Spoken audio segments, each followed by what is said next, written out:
las calles, pasa envolviendo cada corazón. Y la ciudad se viste de luces, celebrando la estación. Por todas partes la gente comparte un sentimiento de hermandad. Y las familias unidas festejan bajo el calor de cada hogar. Es Navidad, la tierra celebra, el rico y el pobre compartirán la dicha y el gozo que en aquel día Cristo Jesús nos vino a dar. Este es un tiempo anticipado que grandes y chicos anhelan vivir. La alegría de todos los pueblos, un júbilo eterno de compartir. Es Navidad, la tierra celebra, el rico y el pobre compartirán la dicha y el gozo que en aquel día Jesús nos vino a dar. Es Navidad, la tierra celebra, el pobre compartirán la dicha y el gozo que en aquel día Cristo Jesús nos vino a dar.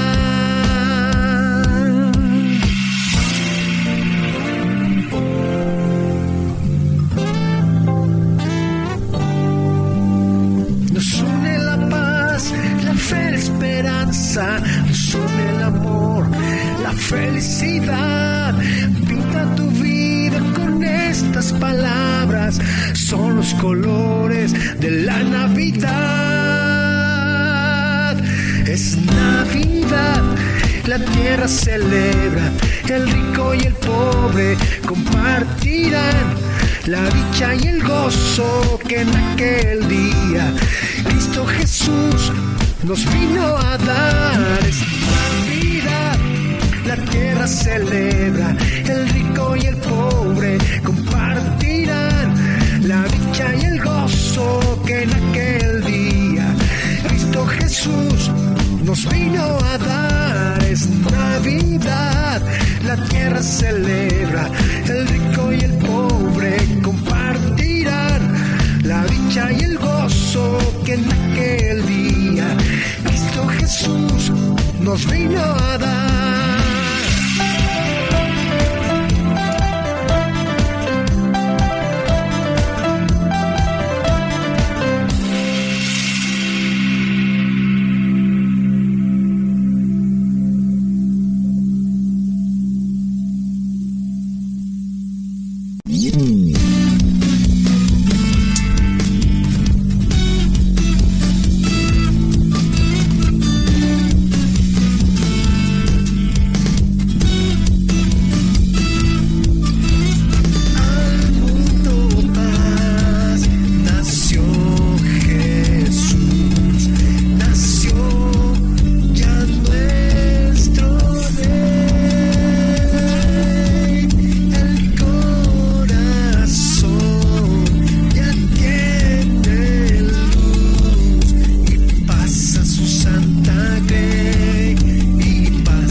al Señor toda canción.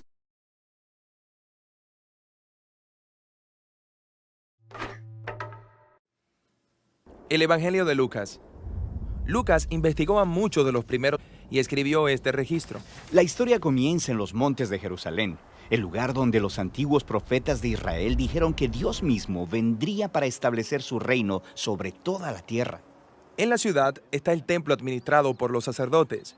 Uno de ellos, Zacarías, estaba trabajando en el templo cuando tuvo una visión que lo aterrorizó. Un ángel aparece y le dice que él y su esposa tendrían un hijo. ¿De qué se trata todo esto? Se nos dice que Zacarías y su esposa eran muy viejos. Nunca habían podido tener hijos. Lucas está haciendo un paralelo con Abraham y Sara, los grandes ancestros de Israel, porque ellos eran muy viejos y no podían tener hijos. Sin embargo, Dios les dio un hijo, Isaac, y así es como comenzó toda la historia de Israel. Lucas está implicando que Dios está por hacer algo igual de importante por su pueblo una vez más. El ángel le dice a Zacarías que debe nombrar a su hijo Juan. Y luego dice que el hijo va a cumplir una promesa de los antiguos profetas de Israel, de que alguien vendría un día a preparar a Israel para encontrarse con su Dios cuando él llegara a reinar en Jerusalén. En este momento, Jerusalén, sí, está gobernada por un hombre llamado Herodes, un rey marioneta bajo el Imperio Romano. Lo que el pueblo judío más deseaba era ser libre y gobernarse a sí mismo en su propia tierra. Esta es una noticia impactante. Todo va a cambiar. Dios está en camino, pero ¿cómo llegará? Para descubrirlo, Lucas nos lleva fuera de Jerusalén, hacia un pequeño pueblo en los montes de una alejada región llamada Galilea. Ahí encontramos a una mujer llamada Mariam. Le llamaremos María. Ella estaba comprometida para casarse. Un ángel se le aparece a María, diciéndole que va a tener un hijo. Se supone que ella lo llame Jesús, lo cual en hebreo significa el Señor salva. Él será un rey como David y gobernará sobre el pueblo de Dios para siempre. María pregunta, ¿y cómo es esto posible? Soy virgen. Se le dice que el mismo Espíritu Santo que trajo vida y luz de las tinieblas en el primer capítulo de Génesis generará vida dentro de su vientre. Dios está a punto de unirse a la humanidad a través de la concepción y el nacimiento del Mesías. María pasará de ser una completa desconocida a ser la futura madre del rey. Exactamente. De hecho, ella canta una canción acerca de cómo su propio cambio de estatus social apunta hacia una mayor agitación venidera. A través de su Hijo, Dios va a quitar gobernantes de sus tronos y exaltar al pobre y al humilde. Va a poner completamente de cabeza el orden del mundo. Cuando María estaba embarazada, ella y su prometido José tuvieron que descender a Belén. Había un decreto en todo el Imperio Romano acerca de unos nuevos impuestos. Todos tenían que ir a registrarse en la ciudad de su familia.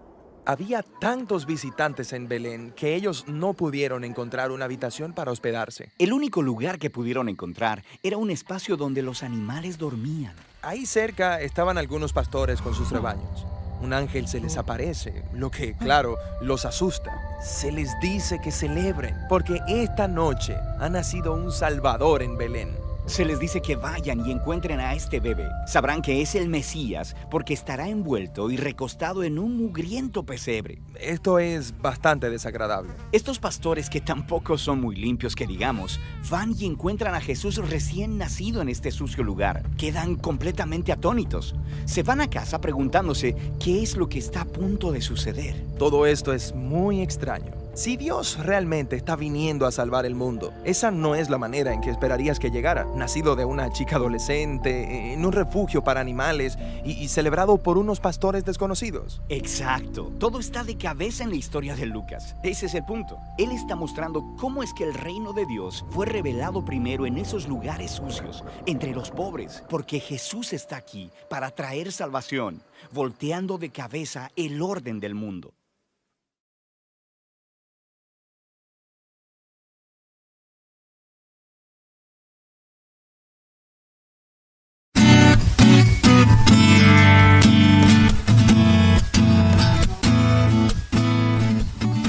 Cantad a Jehová cántico nuevo, porque ha hecho maravillas.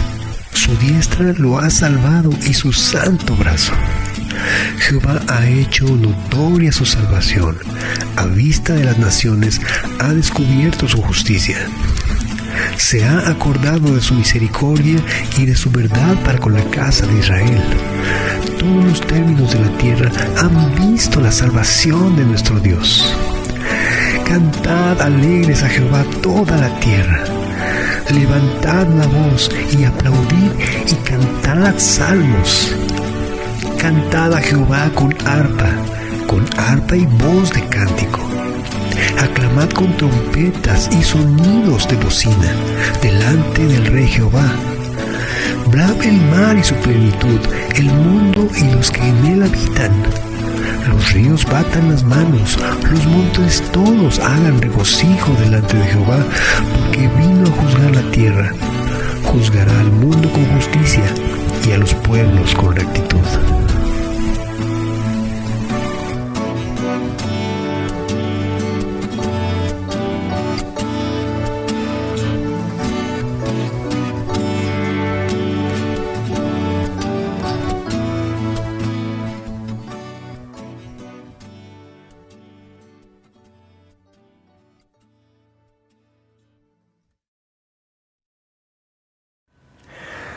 Familia, hemos estado meditando estos últimos domingos en el anunciamiento, en el nacimiento de nuestro Señor Jesucristo. Y hemos entendido que la Navidad no consiste en regalos o en la euforia que produce lo que tradicionalmente se conoce como Navidad, sino más bien la Navidad está en el gozo alrededor de saber que Jesucristo, nuestro Señor y Salvador, nació. Recordemos el anunciamiento de aquel ángel a ese grupo de pastores que les dijo: traigo nuevas de gran gozo que serán para todo el pueblo. ¿Y cuáles son esas nuevas de gran gozo? Que les ha nacido hoy en la ciudad de David un Salvador, que es Cristo el Señor. Y entendemos entonces que la Navidad consiste en eso. Si pensamos en los regalos, pensemos entonces en lo que Dios nos ha dado a través de Jesucristo, el regalo de su salvación, dado a que el nombre de Jesús significa Jehová salva, o la salvación es de Jehová. También el nombre de Jesús es Cristo. Y Cristo y Mesías significan el ungido. Es este justamente Mesías que esperaba a Israel ansiosamente, porque creían que los iba a librar de la ocupación romana de aquel entonces. Entendemos pues que Cristo también nos habla de libertad. Para nosotros es la libertad del pecado, la libertad de la muerte.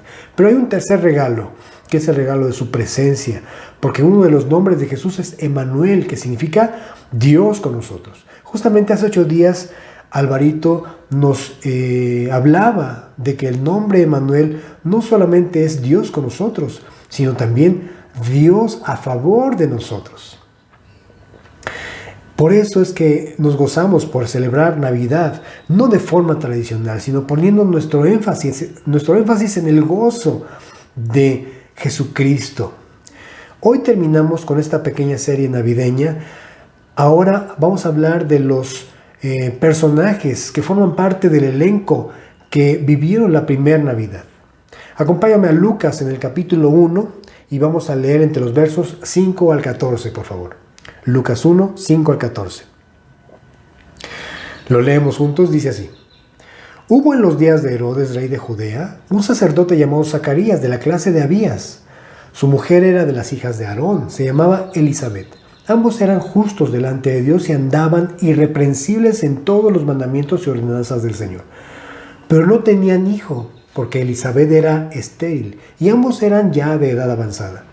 Aconteció que, ejerciendo Zacarías el sacerdocio delante de Dios según el orden de su clase, conforme a la costumbre del sacerdocio, le tocó en suerte ofrecer el incienso, entrando en el santuario del Señor.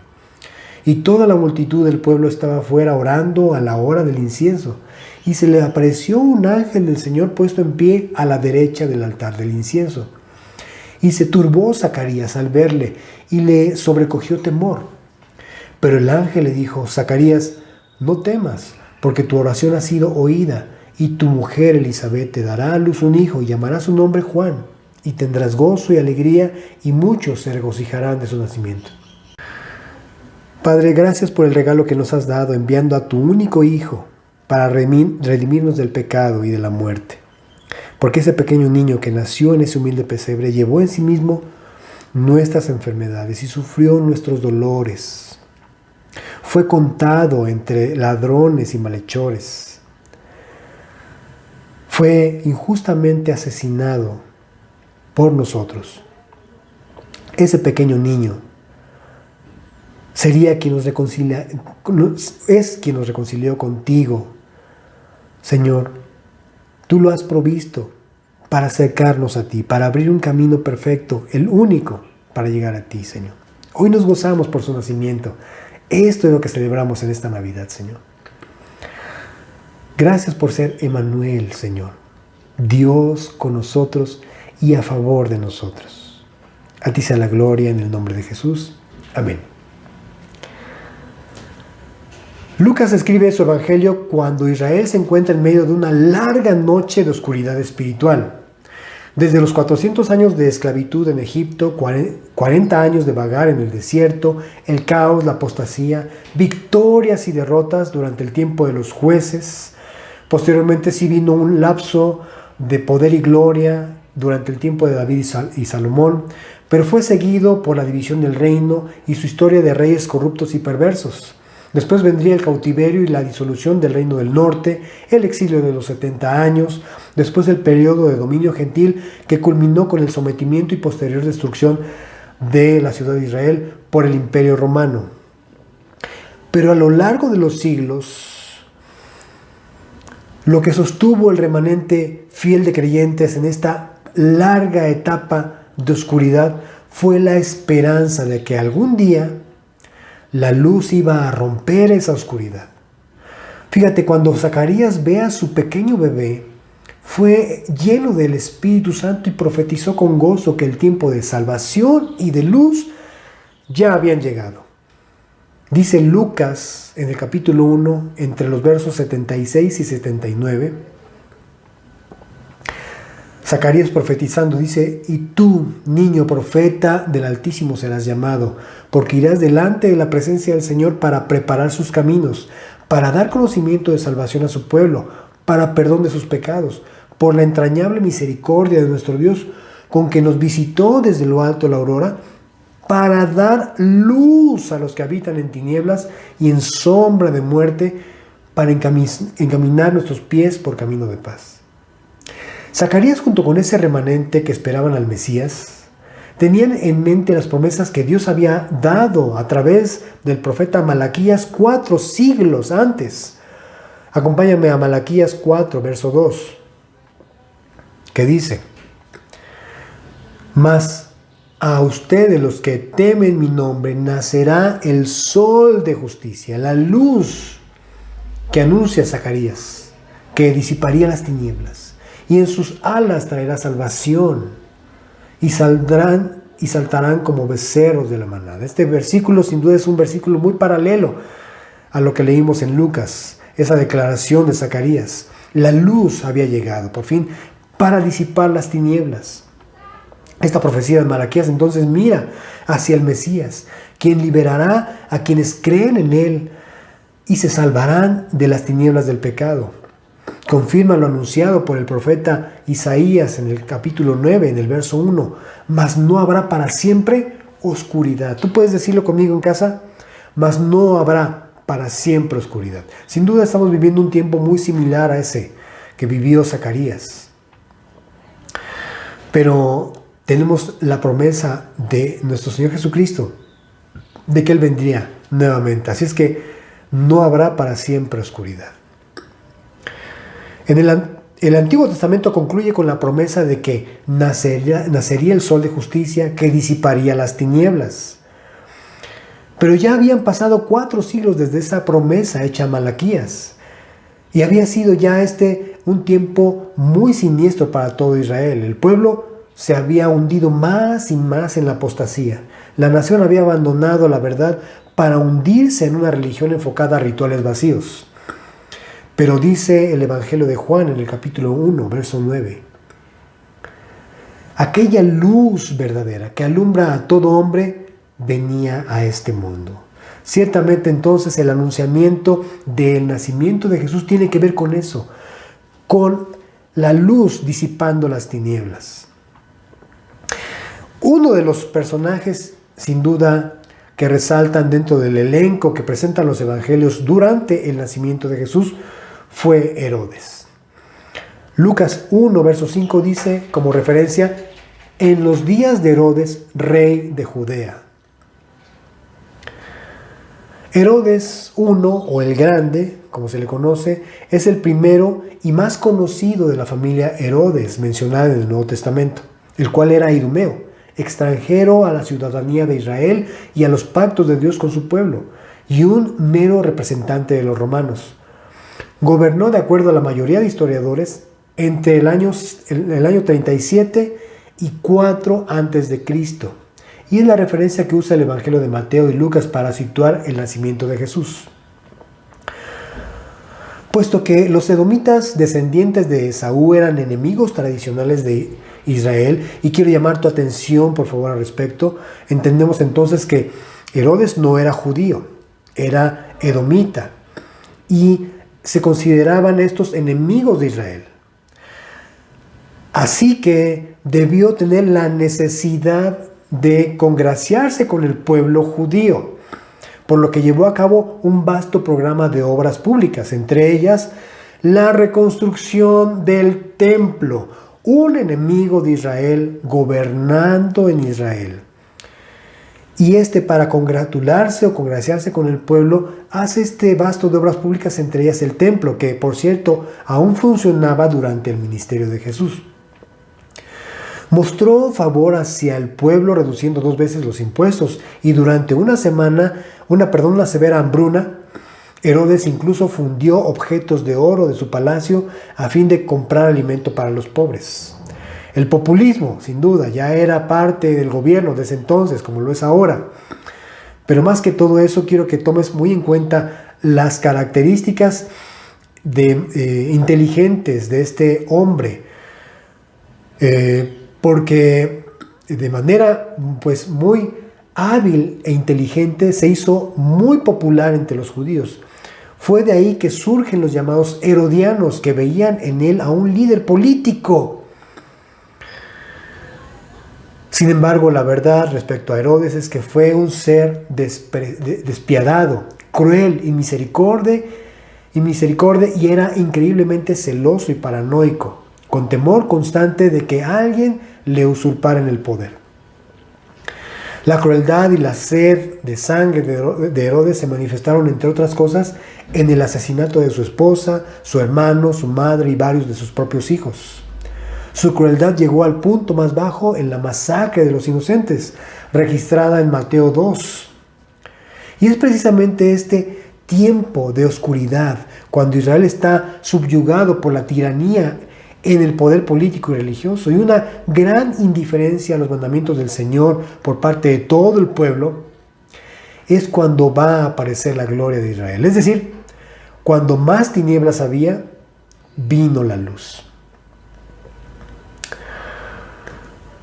Pero en contraste, hay otro personaje, el segundo, dentro de este elenco de Lucas, que es Zacarías. Después de exponer ya el antecedente histórico respecto de Herodes, porque es la referencia histórica donde los evangelios sitúan el nacimiento de Jesús, Lucas vuelca su atención en 3 personajes que serían los que pondrían fin al periodo intertestamentario de silencio de parte de Dios, que duró, como repito, 4 siglos. Lee conmigo ahí mismo en Lucas 1, verso 5. Hubo en los días de Herodes, rey de Judea, un sacerdote llamado Zacarías, de la clase de Abías. Su mujer era de las hijas de Aarón. Ambos eran justos delante de Dios y andaban irreprensibles en todos los mandamientos y ordenanzas del Señor. El elenco que presenta Lucas pasa abruptamente del orgulloso rey Herodes al humilde sacerdote llamado Zacarías, que significa Jehová se ha acordado. Zacarías significa Jehová se ha acordado. Aunque este nombre era muy común entre los judíos de aquel entonces, sin duda su significado tiene mucha relevancia con el momento que Israel y el mundo están a punto de presenciar. Respecto a que era de la clase de Abías, la Biblia dice que cuando en el tiempo de David se multiplicó la descendencia de Aarón, el rey la dividió en 24 clases y turnos, y la octava de dichas clases era la de Abías. Esto lo puedes encontrar en Primera de Crónicas 24. Hay dos elementos aquí que son de mucha consideración. El primero es el énfasis en el número 24. Sabemos que este número en la Biblia es el número que representa al Espíritu Santo. En Apocalipsis se ve este número en los 24 ancianos que están delante del trono del Señor, adorándole. Lee conmigo en Apocalipsis 4. Vamos a leer los versos 4, 10 y 11, por favor. Apocalipsis 4, 10 y 11. Dice así. Alrededor del trono había 24 tronos y vi sentados en los tronos a 24 ancianos, vestidos de ropas blancas, con coronas de oro en sus cabezas. Ahora el verso 10 dice, los 24 ancianos se postraban delante del que está sentado en el trono y adoran al que vive por los siglos de los siglos. Y echan sus coronas delante del trono diciendo, el Señor, digno eres de recibir la gloria y la honra y el poder, porque tú creaste todas las cosas y por tu voluntad existen y fueron creadas. Los ancianos representan a la iglesia victoriosa. Un distintivo constante que refiere a Apocalipsis para estos vencedores son las vestiduras blancas, precisamente. Yo te voy a invitar a que en casa puedas dar seguimiento a este mismo tema. Ahí mismo en Apocalipsis, si quieres tomar nota, en el capítulo 3, verso 4, Apocalipsis 6, del 9 al 11, Apocalipsis 19, 8 y 19, 14.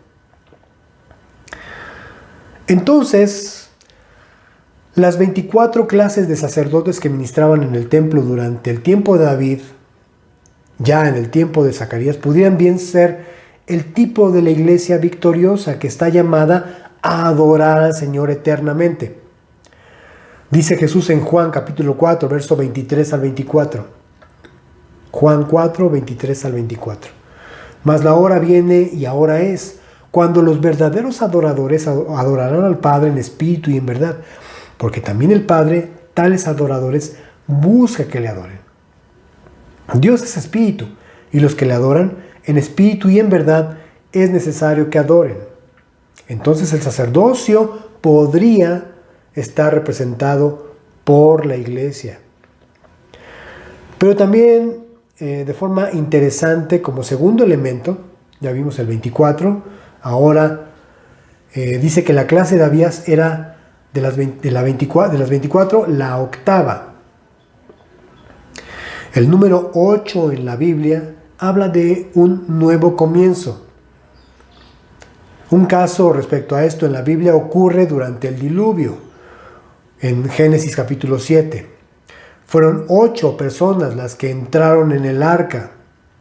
Noé, su esposa, sus 3 hijos y sus 3 nueras, para iniciar la repoblación de la humanidad, pues la generación que pereció durante el diluvio estaba contaminada, es decir, hubo un nuevo comienzo. Jesucristo resucitó el primer día de la semana, que es el octavo día. Suceden 8 pactos en la Biblia, siendo el octavo el nuevo pacto, que es a través del sacrificio de Cristo. Pero al relacionar el 8 con el número 111, que es el número que simboliza el misterio de la Trinidad, es decir, 1 por 1 por 1 es igual a 1, ¿verdad? En este caso podríamos multiplicar 8 por 111, el resultado sería 888, que es el número de Jesús. ¿Por qué digo que es el número de Jesús? Porque su nombre original es Josué, que en hebreo se pronuncia Yehoshua, y que en la voz griega sería Yesous.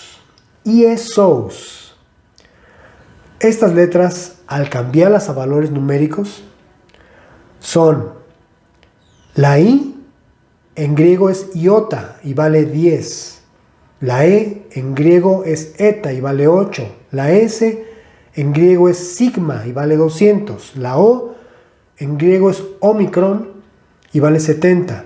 La U es Y y vale 400. La S en griego es sigma, que vale 200. Y sumando estos valores numéricos nos da el número 888. Todas estas notas son de nuestro querido Álvaro Aldama, que en alguna primera oportunidad nos estará nuevamente dando numerología a profundidad y de manera mucho más clara. Mi propuesta al respecto es que la octava clase de Abías, representado por Zacarías en el Nuevo Testamento, hablaría de un nuevo comienzo. Y sucede justamente que es Zacarías cronológicamente la primera persona a quien Dios habló por medio de su ángel. Después de 400 años de silencio desde Malaquías, es decir, un nuevo comienzo de la gracia que viene por medio de Jesucristo. Algo interesante es que después del cautiverio babilónico, solamente 4 de las 24 divisiones sacerdotales regresaron a Judá. Esto lo encontramos en Esdras, en el capítulo 2, entre los versos 36 y 38, si estás llevando notas. Incluso la división de Abías fue de las que no regresó del cautiverio. Así que muy probablemente Zacarías era de esa clase por asignación, mas no por descendencia. Sin embargo, se volvieron a dividir las 4 clases que había en 24 con los mismos nombres. Ya para el tiempo de Zacarías, habría muchos sacerdotes que esperaban su turno y era el más alto honor para un sacerdote ministrar el incienso en el lugar santo. Debido a la gran cantidad de sacerdotes, incluso muchos nunca habrían tenido el privilegio de realizar este rito sagrado de mantener el incienso ardiendo en el altar del incienso que estaba junto al lugar santísimo. Así que el que Zacarías estuviese en ese momento en el templo, como también que fuese de la clase de Abías, por elección, fue preparado sin duda divinamente por Dios mismo. Ahora, al respecto surgen, ¿cuáles son? Una sería, ¿qué importancia tendría el que estuviese en el templo? ¿Podría Dios haber hablado con Zacarías en otro lugar? Claro que sí. La segunda pregunta es, ¿por qué Zacarías, habiendo tantos sacerdotes, fue elegido él? Y sacerdotes que venían de la línea arónica. Bueno, pues es que Dios quería restaurar nuevamente su comunión, la comunión que tenía anteriormente con su pueblo a través del sacerdocio arónico en el tabernáculo. Pero ambos, en el tiempo de Zacarías, tanto el templo como los sacerdotes, estaban contaminados por una falsa adoración.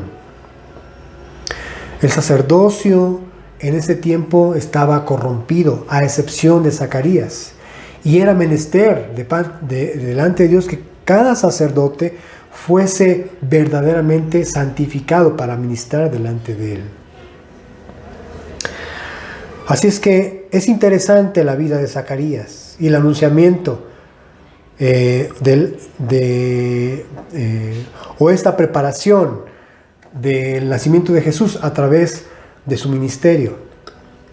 Ahora, Elizabeth, su esposa, que también era descendiente de las hijas de Aarón, es otro contraste con el perverso rey Herodes. Ella no solamente estaba relacionada con el sacerdocio, porque era también descendiente de las hijas de Aarón, sino también llevaba el mismo nombre que la mujer de Aarón, Elisheba en hebreo, que significa Dios del pacto. También su nombre entona perfectamente con el momento que estaban a punto de vivir. Mientras Zacarías significa Dios se acuerda o Dios se acordó, Jehová se acordó. Elizabeth significa Dios del pacto. En un sombrío periodo de hipocresía, legalismo, deserción de la verdadera adoración a Dios, ambos eran justos delante de Dios y andaban irreprensibles, dice el verso 6. Irreprensibles en todos los mandamientos y ordenanzas del Señor. A pesar de que la mayoría de ciudadanos judíos y no judíos estaban inmersos en una relación de rituales falsos, inútiles. Zacarías y Elizabeth vivían en comunión con Dios, pero no tenían hijo porque Elizabeth era estéril y ambos eran ya de edad avanzada. Eran justos delante de Dios, sí, pero no delante de los hombres, pues seguramente eran estigmatizados por ser estériles, juzgados, pensando que estaban bajo maldición por algún pecado, porque la condición de esterilidad se creía que era porque Dios no estaba con ellos por algún pecado que ellos habrían cometido, o incluso sus padres.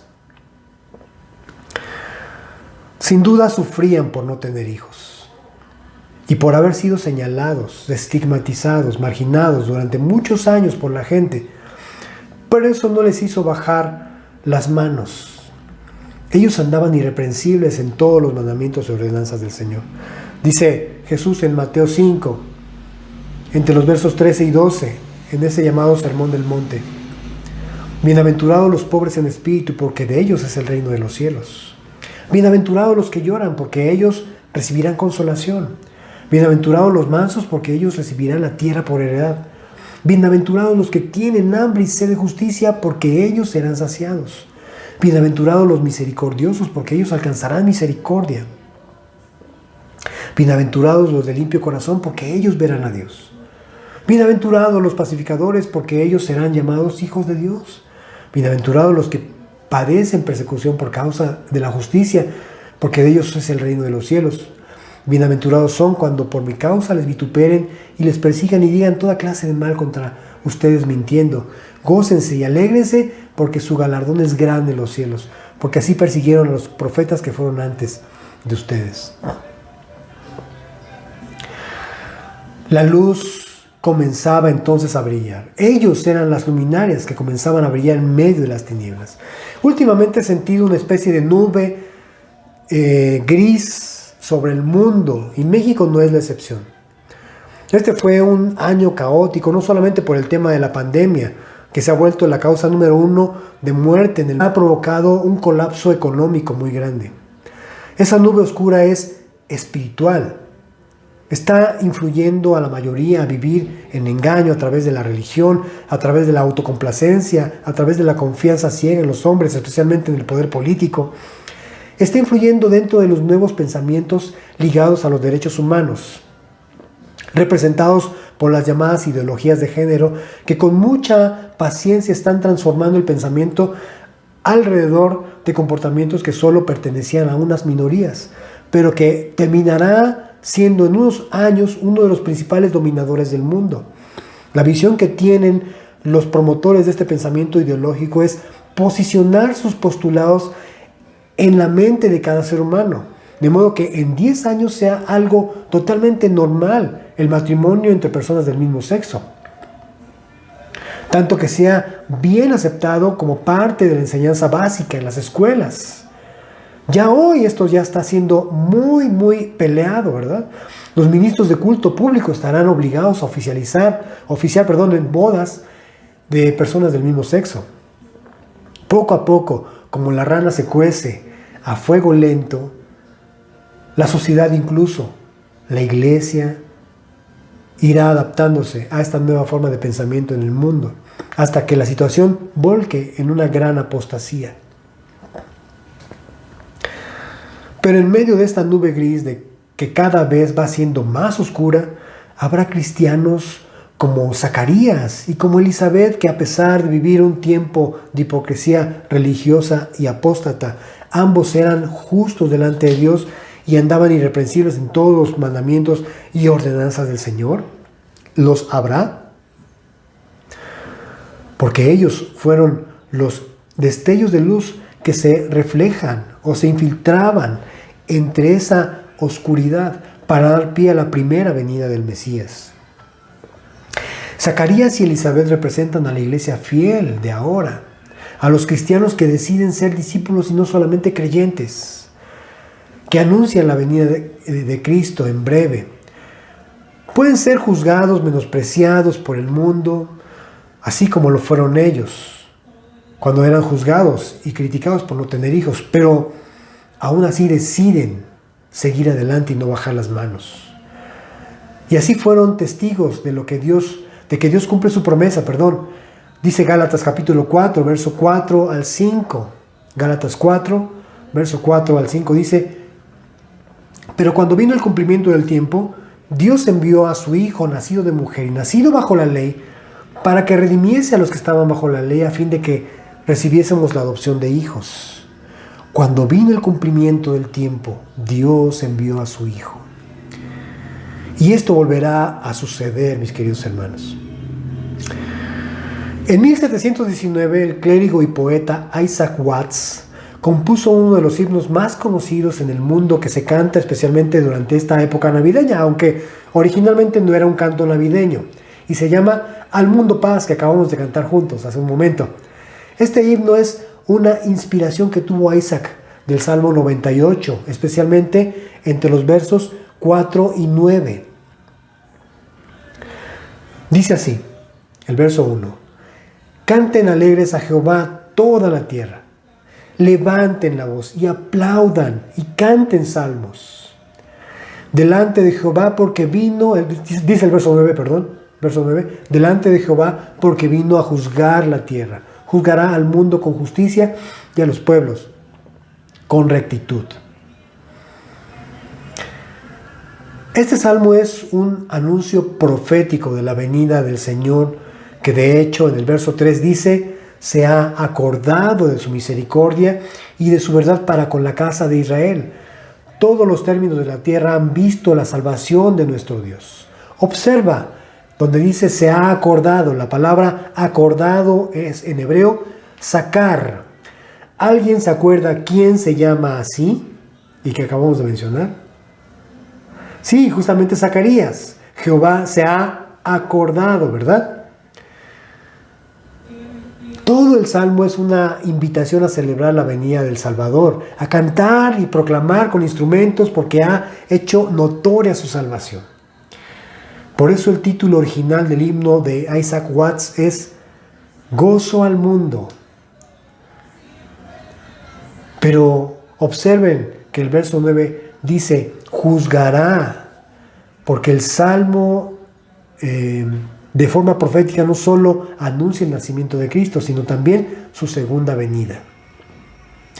El escenario será muy similar, pero a diferencia de la primera venida del Señor, es que la segunda ahora sí viene a reinar, viene a salvar al remanente de Israel, pero también viene a juzgar al mundo. Isaías capítulo 9, verso 1 dice así: mas no habrá para siempre oscuridad para la que está ahora en angustia, tal como la aflicción que le vino en el tiempo que livianamente tocaron la primera vez a la tierra de Zabulón y a la tierra de Neftalí, pues al fin, llenará de gloria el camino del mar, de aquel lado del Jordán en Galilea de los gentiles. Lo que dice el profeta es que la oscuridad ya no será más, y pone como ejemplo las dos primeras tribus del reino del norte que cayeron ante el poder de Tiglat-Pileser de Asiria en esa diseminación del reino del norte. El verso 2 dice: el pueblo que andaba en tinieblas vio gran luz.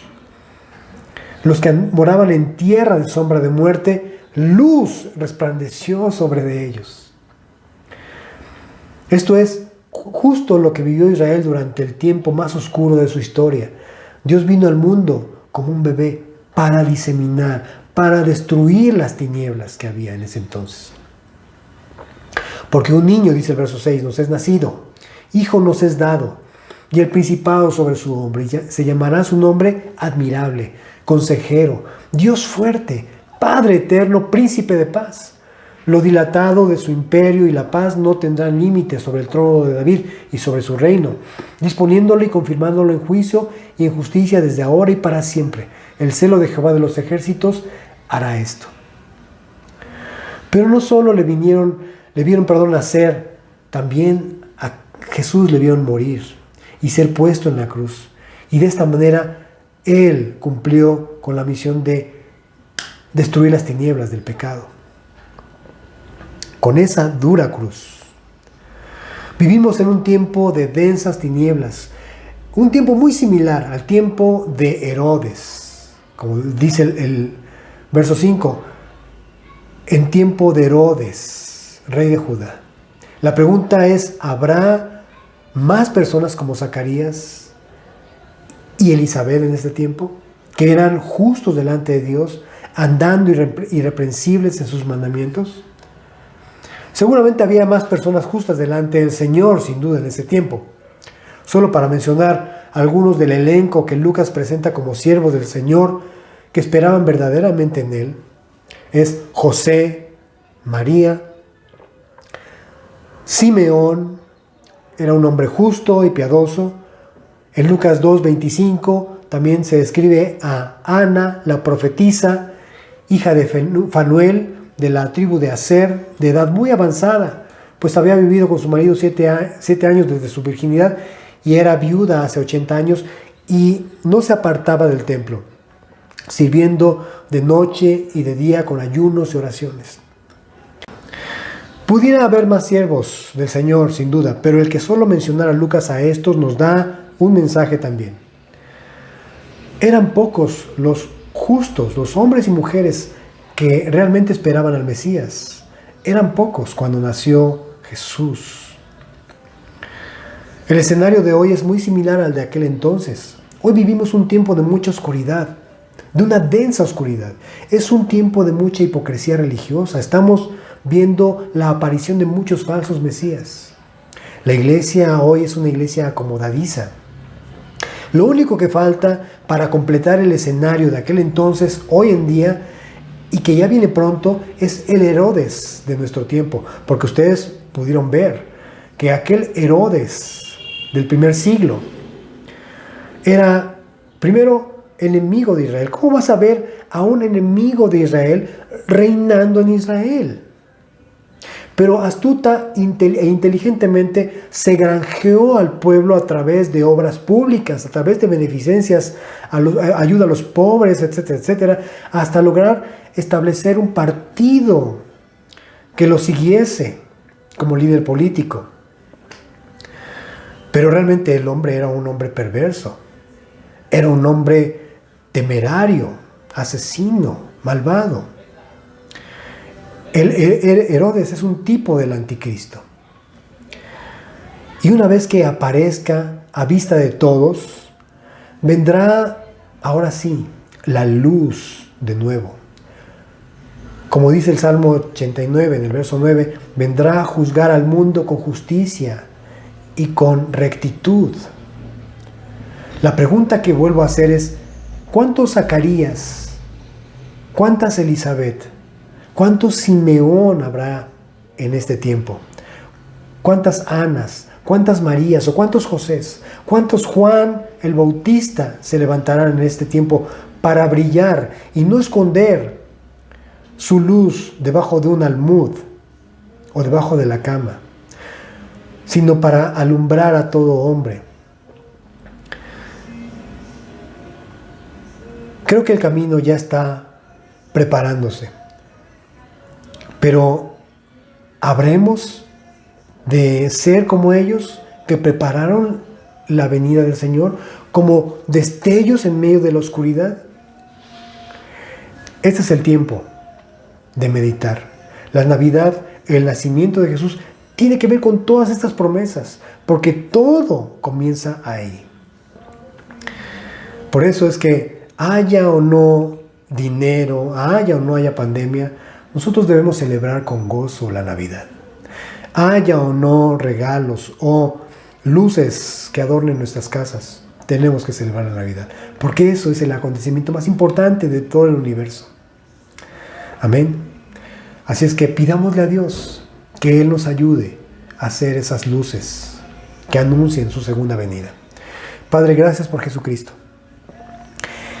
Gracias por proveerlo para nuestra salvación, Señor, para reconciliarnos contigo. Hoy celebramos con gozo su nacimiento. Tenemos un motivo para estar unidos, para estar juntos, Señor, en esta Navidad, Señor. No importando la circunstancia, la situación, Jesucristo nació. Y eso nos llena de gozo y de alegría, Señor. Te pido, mi Dios, que sigas bendiciendo a mis hermanos, a mis amigos. Muchos están padeciendo por esta pandemia, Señor, de diversas maneras. Pero tú, Señor, estás con ellos, porque tú eres Emmanuel, Dios con nosotros y a favor de nosotros. Gracias, Padre Santo. Si es la primera o segunda vez que tú escuchas este mensaje, déjame decirte, Jesucristo nació en un pesebre inmundo, maloliente, insalubre, inadecuado para nacer. Era el rey naciendo en un lugar totalmente inadecuado. Déjame decirte que el corazón de cada uno de nosotros representa a ese pesebre, a ese establo. Era el último lugar en donde un rey santo y perfecto y bueno debía nacer. Pero Él decidió nacer en ese pesebre. Él decide también nacer en nuestro corazón, a pesar de cómo esté de sucio, a pesar de cómo sea de inmundo. Él quiere nacer también en tu corazón. ¿Por qué no se lo dices este día? Señor, nace en mi corazón y transfórmame. Yo quiero ver cómo las tinieblas a mi alrededor se disipan por la luz que vive en mí. Señor,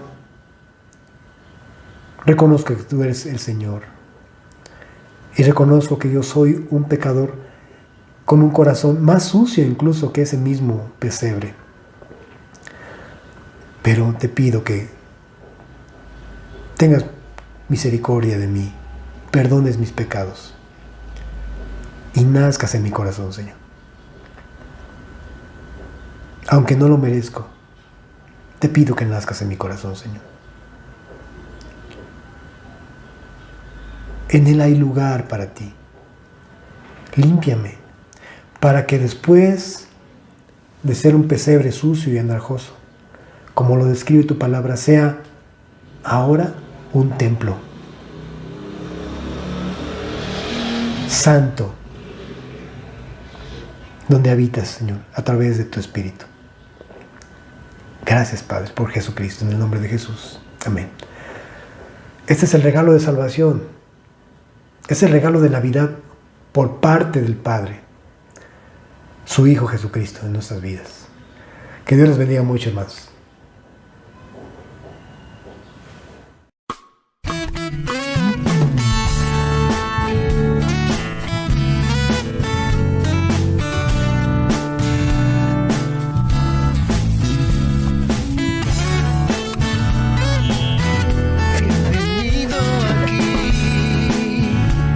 Llegaste justo a tiempo.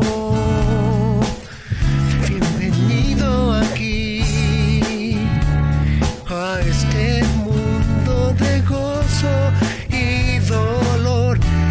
Bienvenido aquí, pequeños pies y manos que pronto heridos fueron por mí. Amaste a quien nadie amaba, a una mujer que te lavó los pies. Demostraste tu perdón y nos enseñaste algo a la vez, que nos perdonas también. Bienvenido aquí, regalo desde el cielo. Bienvenido aquí, pequeñas manos enviadas para sanar. Bienvenido aquí, caminar donde andamos. Jesús, viniste por salvarme a mí.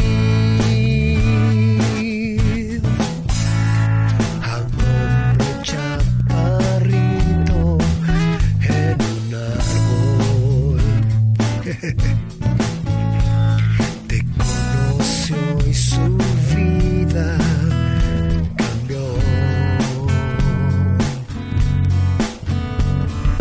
Tú le sorprendiste cuando fuiste a su casa, no a juzgarlo, no, sino a darle perdón.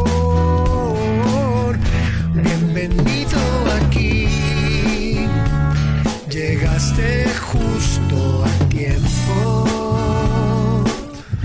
Bienvenido aquí a este mundo de gozo y dolor. Bienvenido aquí, pequeños pies y manos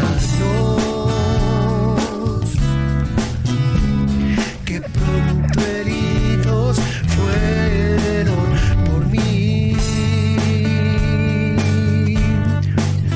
Oh, oh, oh.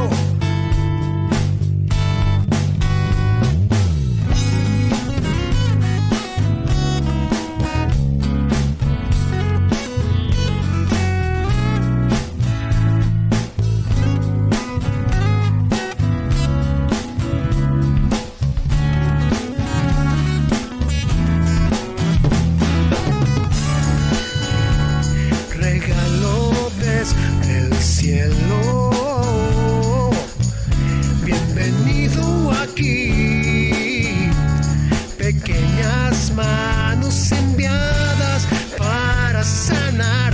Bienvenido aquí a caminar donde andamos. Jesús, viniste por salvarme a mí.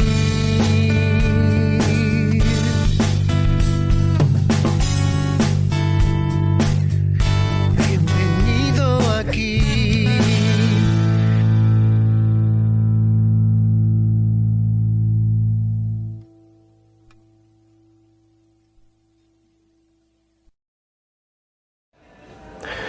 Familia hermosa, en otro tiempo ya habríamos tenido un convivio Navidad, habíamos tenido una comida juntos. Esta vez no fue posible, pero eso no significa que no estemos celebrando la Navidad. Nuestro gozo debe ser el saber que que fuimos encontrados por Jesús. Él dice que vino a buscar y a salvar lo que se había perdido. Así es que celebremos eso. Posiblemente no podamos estar con muchos, incluso de nuestros mismos familiares, más que los familiares cercanos, los que están en casa. Seamos prudentes, cuidémonos unos a otros. Este es un tiempo en el que lamentablemente el contagio ha crecido. Más personas alrededor de nosotros conocidas están resultando contagiadas. Tenemos que mantenernos en oración por ellos. Pero, insisto, tenemos que celebrar.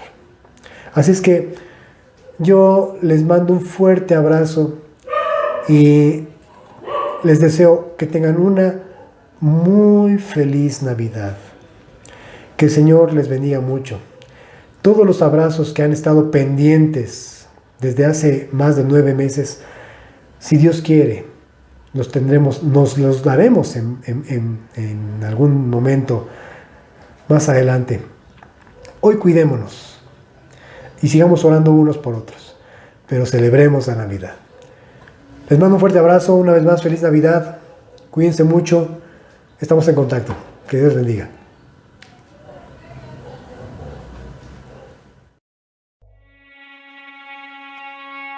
En la intimidad, Señor, quiero conocerte, porque no basta haber creído. Tu rostro quiero ver, hay que respirar para poder cantar y ponerse de rodillas para volver a andar. En la intimidad me harás probar la miel, no me dejes en silencio, quiero escuchar tu voz. Que postrar, si quiero levantar.